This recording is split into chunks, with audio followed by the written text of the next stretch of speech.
Today we're going to be replacing the number 6 diesel fuel injector on this 2006 Chevrolet Silverado 2500 HD with a 6.6 Duramax in it. Now before we get started, one of the most important things to mention is you will get a code with your new injector or replacement reman injector. Make sure you put that to the side and hold on to it. That is your contribution code that you'll need to add in with your scan tool once the job is done. In this case we're only doing one, so it's easy to keep up with the number itself. However, if you're doing a bank of injectors, say 4, or if you're doing all 8, make sure you keep these labeled as to what injector each one goes to, so that way when you go through and do that contribution code on the scan tool, you know which one goes to which injector. Before we get started, we're going to have to do a couple things. First, we'll disconnect both the driver and passenger side battery. That way we don't have any issues with any electrical connections or any type of grounding issues, things like that. Then we're also going to need to remove the antifreeze from the system, so we'll do that a couple different ways. We'll start with the drain cock on the radiator itself and remove as much fluid from there as we can, and then we'll move over to the lower radiator hose. That way we can get as much antifreeze out of the system as possible, just in case we have any antifreeze get introduced into the system. We don't want any of that going down into the head, and we're going to siphon out anyway after the fact, but just to cover ourselves and make sure we don't cause any issues with coolant getting in the system where it shouldn't be, we're going to go ahead and drain that as well. So we'll do that first. We'll get the batteries disconnected, and then we'll move on from there. We're going to start by removing our breather assembly here. Then we're going to come over and we're going to disconnect our main engine wiring harnesses. We're going to pull those out of the way, and then we're also going to take the bracket that those are attached to and remove those as well. Once we get that out of the way, we'll be able to see a little bit more of what we're working on, and then we'll move on to removing our downpipe on the turbo itself. We're going to get that out of the way because cylinder number 6 sits just below the downpipe itself. Once we get this out of the way, we'll be able to see a lot more, and then I can show you exactly what we're looking at and what we need to remove to get that injector out. Now that we have everything on the top side of the motor as far as the breather goes and our downpipe and some of our electrical connections removed, we can actually see the injector from the top side, but it's a little bit hard to get the camera angle there. So we want to show you where the injector sits. And to do that, what we did, we removed the fender lining on the driver's side. So just above the wheel there's a few clips that you take out, and the entire fender lining will come out in pretty easily and in just one piece. And so what we've done is we've got the camera angle showing you here. The injector sits for cylinder number 6 right here. This is going to be our T for our low pressure fuel going in, and then we have our pigtail here for the electrical connection. So what we'll have to do is we'll have to remove that pigtail, of course. We'll pull that T out, and then we can get to the actual fuel line that's connected from the fuel rail to the injector itself, and then move on further. Luckily in this case, we actually have another Duramax engine on a stand where we can get a much better view of this injector and what's required to remove it once you get to this point. So we'll merge over to that engine stand and that Duramax engine over there and show you exactly how to remove the lines and how to get the injector out as easily as possible. Keep in mind, in this setting, obviously there's going to be a lot more difficulty getting to the injector because of where it is and how many other things are around it versus what we're going to show you on the engine stand. So a lot of patience is key in this. There's also the potential that you may have to remove several other components to get a little bit more access to it. In our case, we could do the injector on this one without removing too many things. So we'll show you again on that engine stand exactly what's required once you get to this point. But again, we can see the injector from the top side. We can now see the injector from the fender lining here. And we'll actually use this access point to get a few of the lines off, and I'll show you again how we're going to do that on the engine stand itself. We've now moved over to the engine stand where we can get a much better view of the 6.6 Duramax and the driver's side of the engine that we're working on today. Now you'll see we have cylinder 2, 4, 6, and 8 here. We're working on cylinder number 6. But one of the things that's important is to remember we need to pull the low pressure fuel lines from the injector itself. And to do that, we'll just pull this metal clip back, and then we'll use a pair of pliers to pull from the middle of this T here straight up. Here's why you need to make sure you do it that way. Cylinder number 6, I left to the side here because it's already been pulled incorrectly. You can see it broke off, and here's the remaining piece. So it's very important that we use a pair of pliers. I'm going to show you on cylinder number 4 that all we want to do is grab right in the middle and pull straight up. If we do that, we're not going to wobble it side to side and have problems with it breaking in half or leaving the actual plastic down into the cylinder. So we'll pull the clip, we'll grab right in the middle of the line and pull straight up. And as you can see, no damage, and we can access that injector now. Very important that you do it this way, because if not, you end up with a broken tube right here, and you'll end up usually have to replace the entire line rather than try to put a new T in there.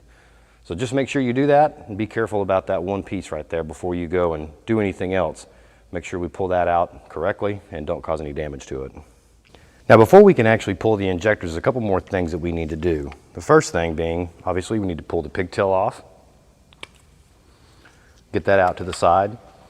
And from the view that I did this, I was actually looking through the fender well, so that's why I took that fender lining out. You have a great view of cylinder number 6 just over the tire. And what that gives you is access to the actual fuel tube or delivery tube that's here. And what I was able to do is take a wrench right through the fender well, get to the tube, and just a turn at a time, get that loose. And then from the top side of the motor, the same thing, the only difference being I went from the top and I used an offset wrench so that I could get in and get a couple turns at a time.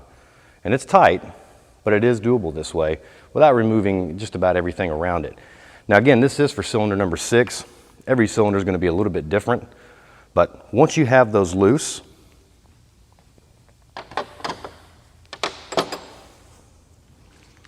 you can then remove the line itself. And this is very important, the next step. Once we have the line loose, we need to make sure that we cover this port almost immediately.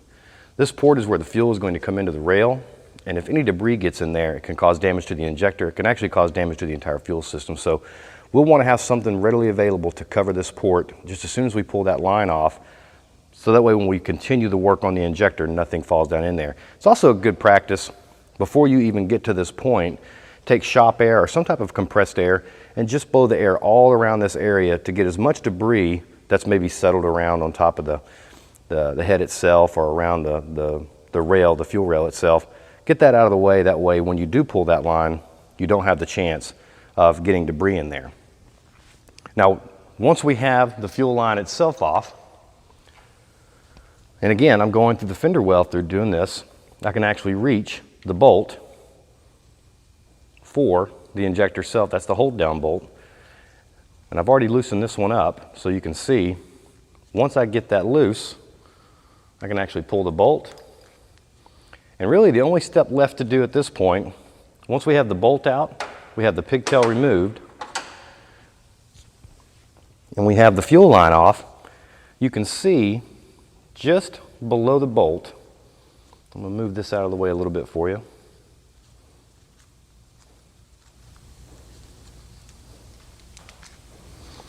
Just below the bolt here, you have this little notch that's sticking out of the hold down, and underneath that notch, there's a little disc.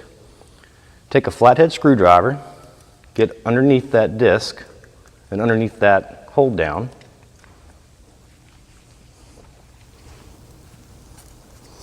And we don't want to be aggressive here. We just need to put a little bit of pressure upwards. And it's just one little crank at a time.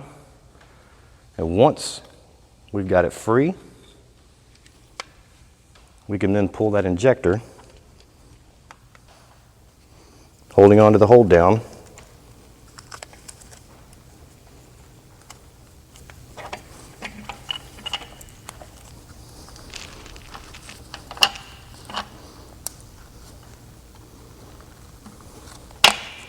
As one unit. You'll want to make sure we keep this, because this is going to go back to the new injector that goes in. And once again, we want to have something ready to cover this port. As you can see, there's already some debris right around the hole for the cylinder, for the injector to go in. So we want to make sure we clean that off and not let that get down into the cylinder itself before we replace the injector with the new one. Another thing you're going to want to make sure you do, before you put the new injector back in,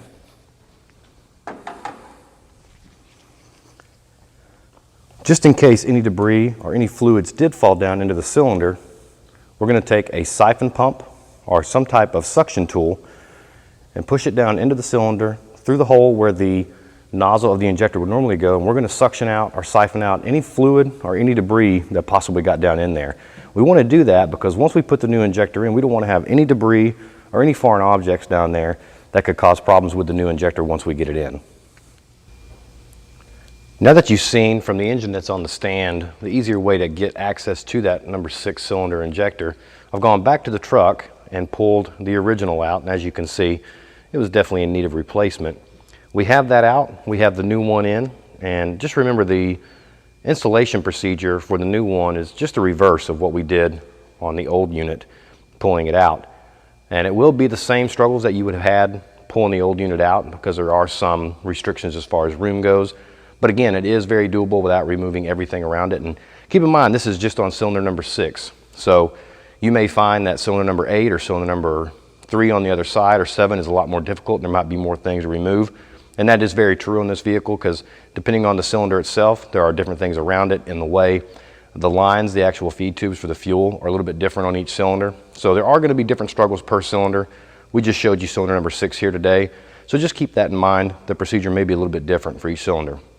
Now, if you go back through our channel, you'll find we also have a video that shows you how to install or input this contribution code for the cylinder itself. We have another video in the playlist where we'll show you how to use the Snap-on Motorist tool to input this code so that we can get the cylinder contribution done on the number 6 cylinder with the new injector. Then we'll go through and we'll clear any codes that were associated with the number 6 cylinder and make sure there are no other codes that are present at this time or any that have come up in between the process of getting this job done. And hopefully now you have a better understanding of what it takes to replace the number 6 cylinder diesel fuel injector on this 2006 Chevrolet Silverado 2500 HD with the 6.6 Duramax in it.